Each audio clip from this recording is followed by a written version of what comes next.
Que vous ayez un Mac ou un PC sous Windows, en setup fixe ou en ordinateur portable, je vous partage mes meilleurs accessoires pour aller avec. Premièrement, ma souris préférée depuis maintenant 10 ans déjà, la MX Master de chez Logitech qui en est à sa 4e génération. C'est tout simplement la meilleure souris pour travailler. La prise en main est excellente, lorsqu'on l'utilise pendant des heures c'est très confortable, les boutons personnalisables tombent naturellement sous le pouce et on en a maintenant un de plus d'ailleurs.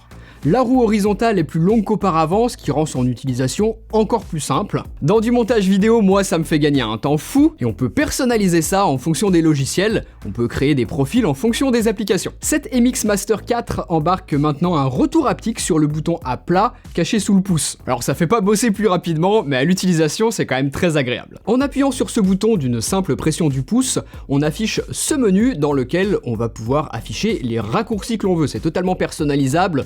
Moi, vous voyez que j'ai certains modèles d'intelligence artificielle, vous pouvez mettre aussi des applications que vous utilisez souvent, ou encore des sites internet. Cette MX Master 4, vous pouvez la connecter à 3 appareils et passer rapidement de l'un à l'autre. Pratique si vous avez un fixe, un portable et une tablette par exemple. La batterie dure une éternité, bref, je vous la conseille à 100%, juste évitez la couleur blanche qui se salit bien trop vite je trouve. J'en ai eu une et clairement je referai pas cette erreur.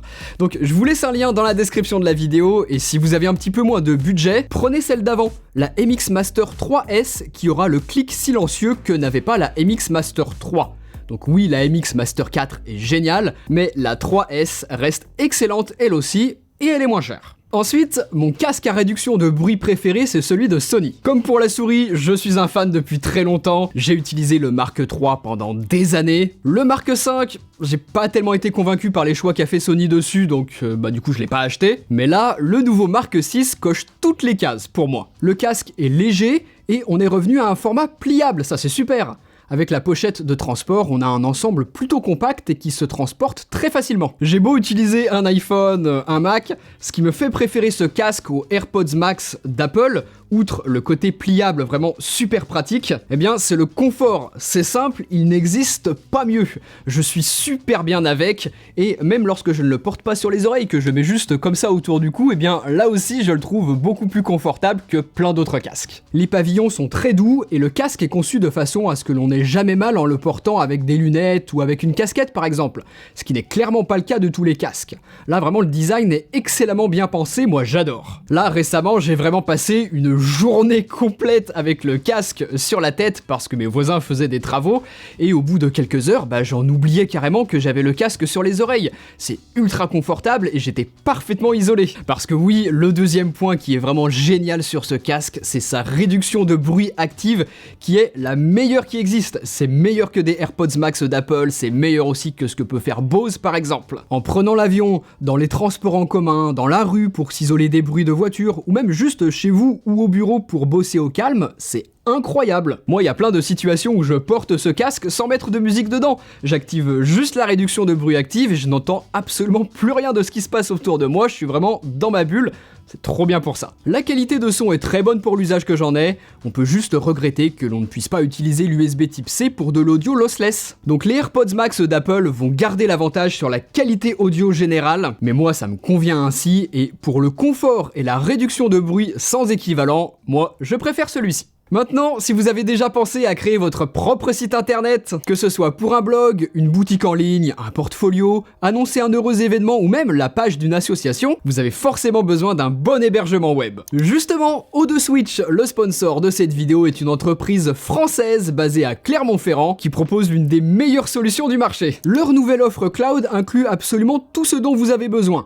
Un nom de domaine offert, un stockage NVMe très rapide et illimité, des sauvegardes automatiques chaque jour, et même 250 Go d'espace Nextcloud Premium pour gérer votre propre cloud privé. Côté performance, ils ont lancé leur nouveau serveur PowerBoost, encore plus rapide, et un système de sécurité ultra complet avec Tiger Protect qui protège vos sites en temps réel contre les menaces et les attaques automatisées. Tout est hébergé en France et il y a un support technique disponible 24 heures sur 24, 7 jours sur 7. Le tarif est déjà très compétitif et si vous avez besoin de ce service, vous pouvez passer par le lien qui est en description de vidéo et utiliser mon code Steven10 qui vous donne 10% de réduction supplémentaire sur l'offre cloud. Ensuite, si vous bossez souvent avec des SSD externes, ce qui, moi, est mon cas lorsque je suis sur de gros projets vidéo, eh bien c'est un peu chiant d'avoir toujours le SSD qui pendouille. Lorsqu'on travaille dans le train, l'avion ou dans des cafés par exemple, c'est pas toujours bien pratique. Du coup, je me suis acheté ce petit accessoire que je vous mets dans la description de la vidéo. C'est une petite pochette dans laquelle on va pouvoir venir glisser notre SSD et le fixer à notre Mac.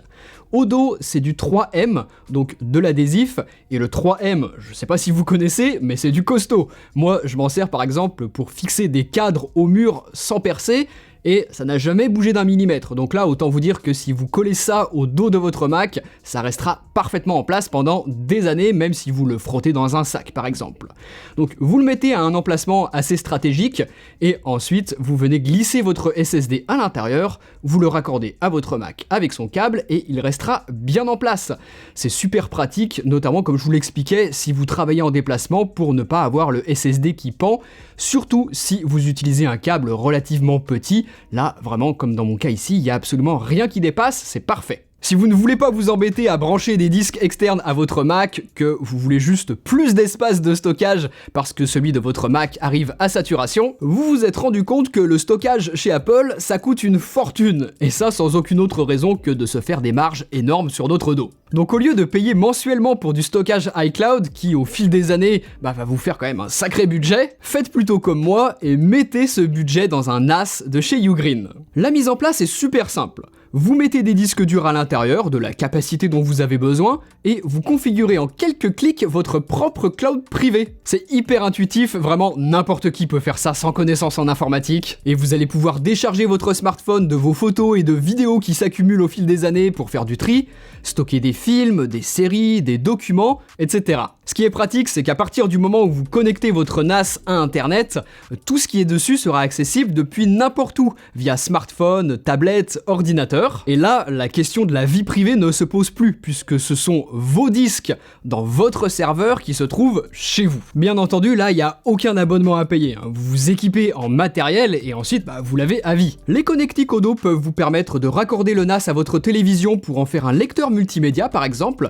Ugreen a d'ailleurs une application pour Apple TV, donc c'est une super solution que je vous invite vraiment à considérer. Sur du long terme, je vous assure que ça coûte largement moins cher que de dépenser mensuellement pour du stockage iCloud, Google Drive, Dropbox ou ce type de service. Vous avez des promotions jusqu'à début 2026, donc si vous avez envie de vous équiper, profitez-en. L'écran que je vous conseille, et ça particulièrement si vous travaillez sur Mac comme moi, c'est celui-ci. Si vous travaillez sur un Mac Studio, un Mac Mini, ou que comme moi vous aimez bien raccorder votre MacBook à un écran externe pour travailler plus confortablement, celui-ci est vraiment idéal pour la bonne raison qu'il faut bien comprendre que macOS a été conçu pour une densité de pixels de 218 pixels par pouce. Et là, justement, de la 5K sur une dalle de 27 pouces correspond exactement à cette densité. C'est ce que l'on appelle le vrai Retina. Concrètement, ça donne du texte ultra net, des contours très précis, un meilleur confort visuel et globalement moins de fatigue de vos yeux lors de longues sessions de travail que ce que vous auriez eu si vous aviez travaillé sur un écran avec une plus faible densité de pixels. Si l'on avait eu de la 4K sur 27 pouces pour obtenir un affichage parfaitement net sur macOS sans pour autant avoir une interface minuscule, on serait obligé d'utiliser une mise à l'échelle équivalente à du 1920 par 1080 pixels. On serait obligé de grossir l'interface pour ça, et du coup, on afficherait beaucoup moins d'éléments à l'écran qu'avec un 27 pouces 5K réglé en 2560 par 1440 pixels. Si vous êtes dans la photo, la vidéo, le graphisme, le web design, n'importe quel métier lié à l'image, cet écran il est vraiment idéal pour cette raison, et aussi puisqu'il est calibré d'usine pour une représentation des couleurs la plus juste possible. C'est l'avantage de la gamme Asus ProArt, on a une excellente colorimétrie sans rien avoir à régler soi-même. Cet écran, il est aussi capable de recharger l'ordinateur branché. Ça c'est super puisqu'on a juste à relier un seul câble USB type C et c'est tout. Alors oui, le bord en bas est un peu gros, le design ne fait pas aussi premium qu'un Studio Display d'Apple par exemple, mais cet écran Asus, il est pas juste un peu moins cher que le Studio Display. Non, il est 2 fois moins cher. Donc pour le même prix, vous pouvez vous acheter cet écran et un Mac mini. Pas mal quand même. Ensuite, pour utiliser mon MacBook Pro comme écran secondaire et le surélever, j'utilise ce support qui me permet de le mettre exactement à la même hauteur que mon écran principal, que tout soit bien au même niveau. Donc ce support, il existe en 2 coloris, celui-ci que moi j'ai acheté ou alors en noir. Donc ça peut être intéressant de choisir en fonction de la couleur dominante de votre setup. Et pour le régler, je sais pas si vous vous rendez bien compte la caméra, mais il faut vraiment que je force dessus. Donc c'est extrêmement solide tout ça, ce qui fait que vous allez pouvoir mettre pas mal de poids dessus et que ça ne bougera pas d'un millimètre de la hauteur et de l'inclinaison que vous aurez choisi. Vous pouvez le mettre très bas si vous voulez utiliser le clavier de votre MacBook par exemple, mais moi vu que j'utilise un clavier externe, je l'ai mis assez haut, à la hauteur de mon écran, et c'est parfait comme ça, je le trouve très joli et très pratique. Ensuite, le clavier que j'utilise depuis maintenant plus de 3 ans, c'est le MX Mechanical Mini. Comme son nom l'indique, c'est un clavier mécanique sur lequel Logitech utilise du low profile. Comme pour la souris dont je vous parlais, on peut l'appairer à 3 appareils et passer rapidement de l'un à l'autre, et on a aussi un rétroéclairage des touches qui s'active automatiquement lorsque l'on approche les mains et s'éteint lorsque l'on s'en éloigne pour ne pas trop consommer la batterie. C'est vraiment un super clavier pour quelqu'un comme moi qui s'en sert juste pour bosser et pas pour du gaming. L'inclinaison est bonne et c'est du costaud. Comme je vous le disais, ça fait plus de 3 ans que je l'utilise, rien à péter dessus, j'ai absolument rien à lui reprocher, c'est une excellente référence que je vous laisse dans la description de vidéo si vous voulez vous équiper exactement comme moi. Si vous vous êtes acheté un MacBook récemment ou alors que vous comptez bientôt le faire, vous avez dû vous rendre compte qu'Apple ne fournit plus le chargeur. Ça c'est fini malheureusement. C'est à nous de nous équiper et moi celui que je vous conseille c'est celui-là. 160 watts, donc idéal si comme moi vous avez un MacBook Pro 16 pouces, je m'en sers pour recharger 4 appareils en simultané, c'est très pratique. Si cette fois c'est en dehors de l'Europe que je voyage, je vais plutôt prendre celui-ci. Dessus, je peux changer l'embout pour m'adapter au pays dans lequel je vais. Donc aux États-Unis et au Japon, ça m'a été très utile et ça pèse rien du tout dans un sac, il est minuscule ce chargeur. C'est du 65 watts, donc je ne vais pas charger mon MacBook Pro à la vitesse la plus rapide qu'il est capable de supporter, mais vu que je m'en sers le soir à l'hôtel pour recharger tous mes appareils pendant que je dors, j'ai pas besoin que ce soit ultra rapide. L'aspect compact et utilisable dans n'importe quel pays était plus important pour moi, ça évite d'acheter un gros adaptateur super cher en urgence à l'aéroport. Et enfin, un petit accessoire que j'ai depuis une éternité mais qui me sert toujours autant, c'est cette clé USB qui est bien particulière. C'est un 2 en 1. Je vais pouvoir faire coulisser la clé USB pour avoir d'un côté de l'USB type C, donc pour la brancher sur des ordinateurs qui ont cette connectique, et de l'autre côté, j'ai de l'USB A. C'est génial et c'est minuscule. Au quotidien, ça me sert à la brancher en USB type C sur mon MacBook Pro pour placer des fichiers dessus, et quand j'ai besoin de transmettre la clé à quelqu'un d'autre qui lui bien souvent a une tour PC en USB A, eh bien il peut facilement récupérer les fichiers qui sont dessus, c'est trop pratique. Tout est en description de vidéo, et si vous cherchez aussi des accessoires pour votre iPhone, je vous laisse aller regarder cette vidéo dans laquelle je vous ai partagé ce que je trouve intéressant en ce moment. Salut!